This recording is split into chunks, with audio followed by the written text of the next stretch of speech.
Bienvenue à Port-Louis, dans le sud de la Bretagne. C'est sur le port de Lorient, derrière moi, qu'était basé en 1666 le siège de la célèbre Compagnie des Indes.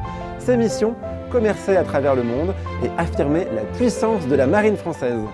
Bon Anne, vous êtes la maîtresse des lieux ici, bonjour. Bonjour Evan, je vous souhaite la bienvenue au musée de la Marine à Port-Louis. Merci, j'ai mis mon plus beau chapeau de capitaine juste pour l'occasion. Magnifique. Est-ce que vous pourriez nous expliquer un petit peu comment c'était Port-Louis et Lorient à l'époque de cette citadelle?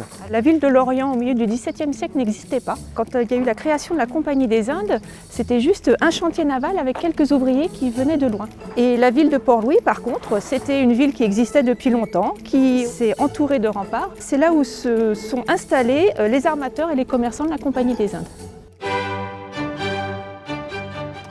Au cas où les Anglais s'aviseraient de venir piller les trésors de la citadelle, je compte bien leur faire croire que le boss ici, c'est moi. Oui, c'est une stratégie d'intimidation très élaborée. C'est vraiment le premier musée que je visite où on peut en même temps respirer un bon bol d'air iodé. Effectivement, ici, on est vraiment à l'endroit où on comprend l'intérêt stratégique de cette citadelle qui a été construite par des Espagnols à la fin du XVIe siècle et détruite très rapidement.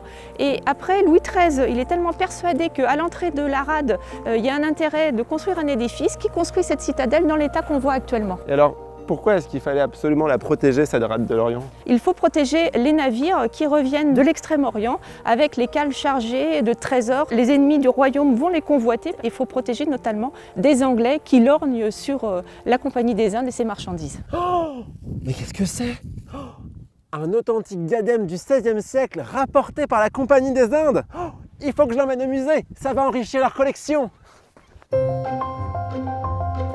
Alors ici à Port-Louis, le musée de la Marine consacre carrément une exposition à la fouille archéologique sous-marine. C'est une fouille archéologique un petit peu particulière parce qu'elle s'applique aux navires qui faisaient la route vers l'Extrême-Orient et transportaient les cargaisons de la Compagnie des Indes. Et alors est-ce que justement vous exposez ici des richesses qu'on a pu retrouver à bord de ces bateaux?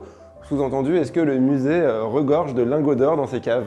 On a des richesses, ce ne sont pas des lingots d'or, ce sont plutôt tous les produits qui étaient demandés par les Européens, tels que les porcelaines, on a aussi des traces des épices, et il y avait aussi les lingots en zinc qui étaient très prisés par les Européens. En tant qu'administratrice du musée, Anne, c'est quoi votre pièce préférée? Une qui interpelle particulièrement les visiteurs, c'est l'assiette au crabe, qui était à l'origine couverte d'émaux et de bleu cobalt, et son séjour prolongé dans l'eau salée a fait disparaître les émaux, et il ne reste que le crabe et la crevette qui l'accompagnent sur l'assiette. Dans le prochain épisode, on partira en Charente, au musée de la Marine à Rochefort. Là-bas, on trouve une école de médecine navale où on pratiquait des expériences un petit peu surprenantes pour apprendre à soigner les marins en mer. Oui, alors j'espère par contre qu'on ne me fera pas jouer au cobaye, hein.